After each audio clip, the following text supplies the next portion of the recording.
This presentation provides an overview of the renewed Community-Based Learning 11 curriculum.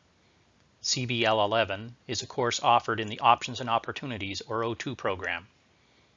The renewal of the curriculum was done in collaboration with O2 teachers from each of the regions. This process involved an in-depth review and comparison of existing CBL 10, Career Development 11, and Workplace Health and Safety 11 curriculum. In addition, literature reviews were conducted of experiential learning and community-based learning programming in other jurisdictions and at the post-secondary level. How did this come about? In 2017-2018, the Department of Education and Early Childhood Development conducted a review of courses and programs that align with community-based learning in response to a Transition Task Force recommendation. The review was timely as it allowed for the course to be updated using the competency framework that is currently in place for curricula for grades primary to 8. During the review process, teachers and students said they felt there was repetition and overlap between Career Development 10 and Community-Based Learning 10, and Career Development 11 and Workplace Health and Safety 11 courses, and they asked that this be addressed. They also felt that since the initial development of these courses, the expanded credit requirements, which included math as a full-year course, had created challenges for students in fulfilling O2 program requirements. Change was needed. In addition, respondents felt consideration should be given to offering the course as a grade 11 credit, with specific consideration to be given to the rigor of the course so that it be recognized as an academic credit on student transcripts. Based upon the findings of the review and update of curricula, it was also determined that students in O2 must complete CD 10 before taking on the learning of CBL 11 as a credit. Learning in each of these courses has been scaffolded, which would mean specific course material from CD 10 would be necessary to the success of learners in CBL 11. 8 teachers from across the province were involved in the update of this curriculum using a universal design for learning model. When examining the ways learners are engaged and benefit from a range of instructional practices in CBL 11, the process was one that could be easily applied. While outcomes were streamlined, the emphasis on a flexible learning environment where a range of instructional practices are implemented remain a priority. The UDL model supports learner success by providing learners with multiple ways for representation, expression, and engagement. This very much ties in with the way CBL has been and will continue to be delivered. In looking at specific changes in the curriculum, CBL 10, CD 11, and Workplace Health and Safety 11 were streamlined to become one credit. Overall, the concepts are similar. A careful mapping of outcomes and concepts in all 3 courses was completed to ensure the new outcomes strengthened prior learning and contributed to new learning in the CBL 11 curriculum. In the last version of CBL 10 and CD 11, learning associated with life work portfolio was a standalone module. This approach, to use portfolios to support learning, has been modified so that it is seen as a tool that should be used throughout the curriculum to gather and showcase evidence of learning at any point in time.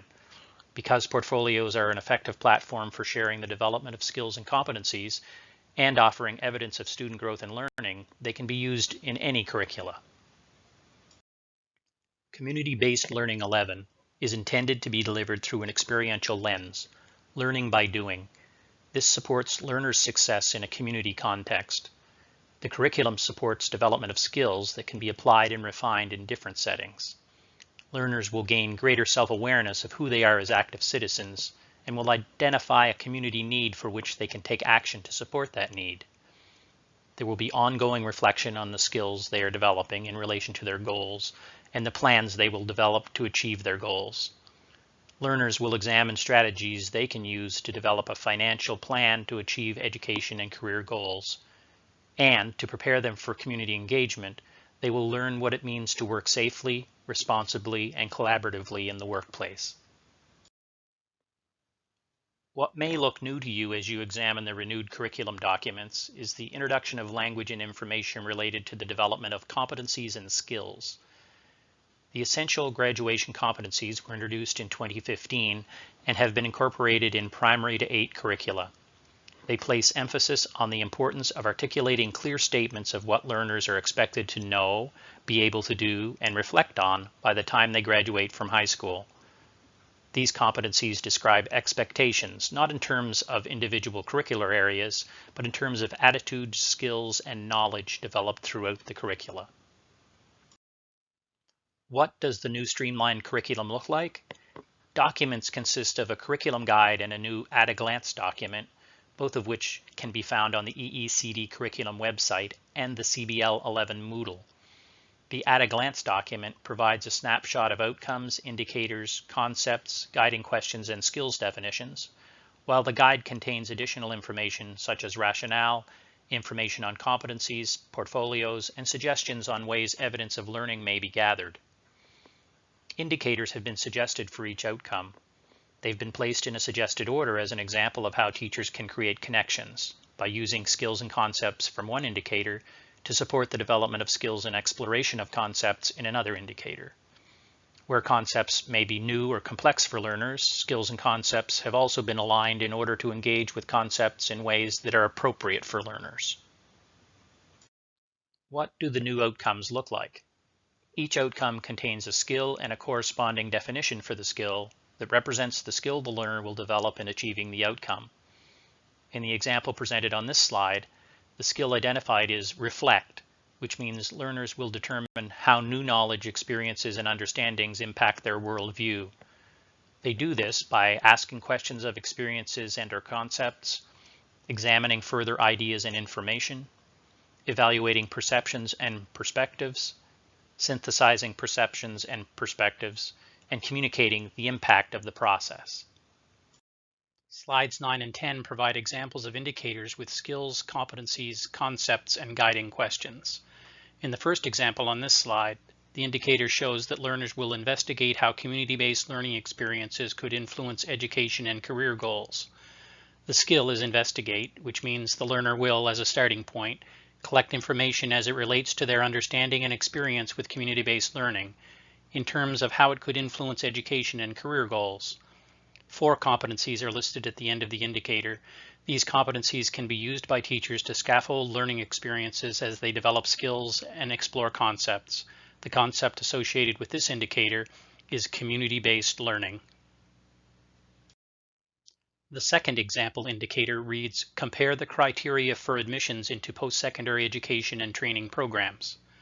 The skill is compare, which requires learners to make observations and identify similarities and differences, which in this specific indicator is in relation to admissions criteria. They will identify relationships, offer an interpretation, and communicate their findings.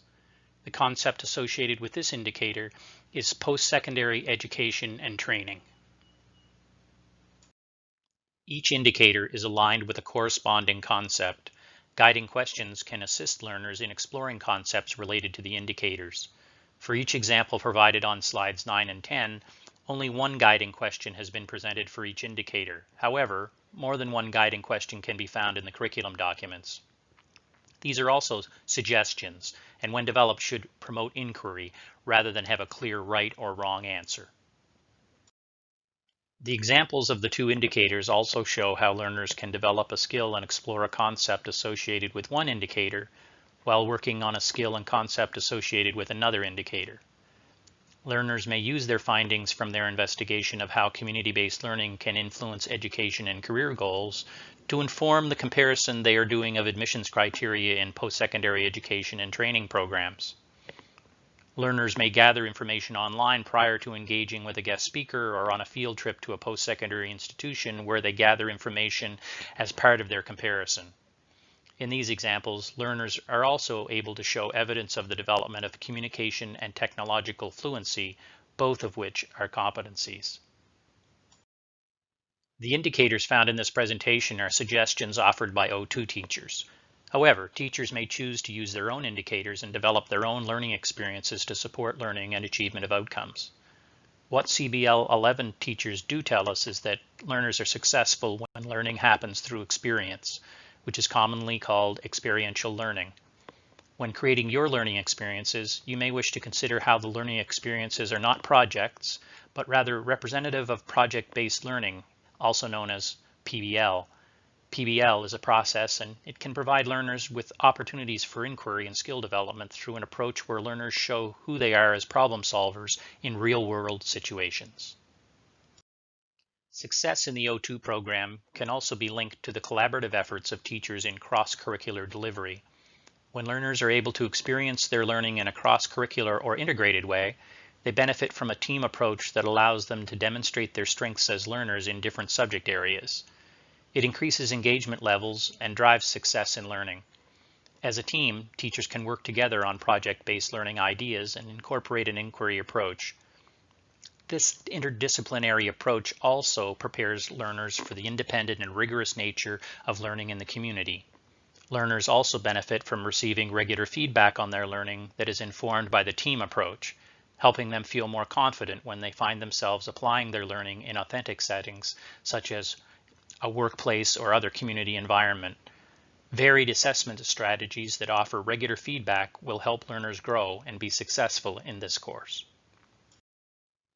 Many post-secondary institutions across Canada are creating experiential learning opportunities in university and college programs. Consistent throughout all experiential learning opportunities is a focus on reflective practice.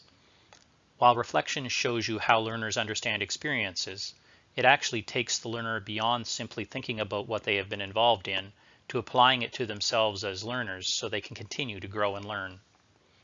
There are many creative ways learners can continuously reflect in CBL 11, from exit slips to journaling to one-on-one conferencing or small group discussions to video and audio recordings to blogs and much more. We also must remember that as learners share in their reflections, it also helps inform us about how they best learn and can be engaged. The curriculum guide, At a Glance, Resources and Suggestions for Learning Experiences can be found on the Moodle, which is accessible through the Google landing page. The curriculum guide, At a Glance, and resources can also be found at the Department of Education and Early Childhood Development curriculum website.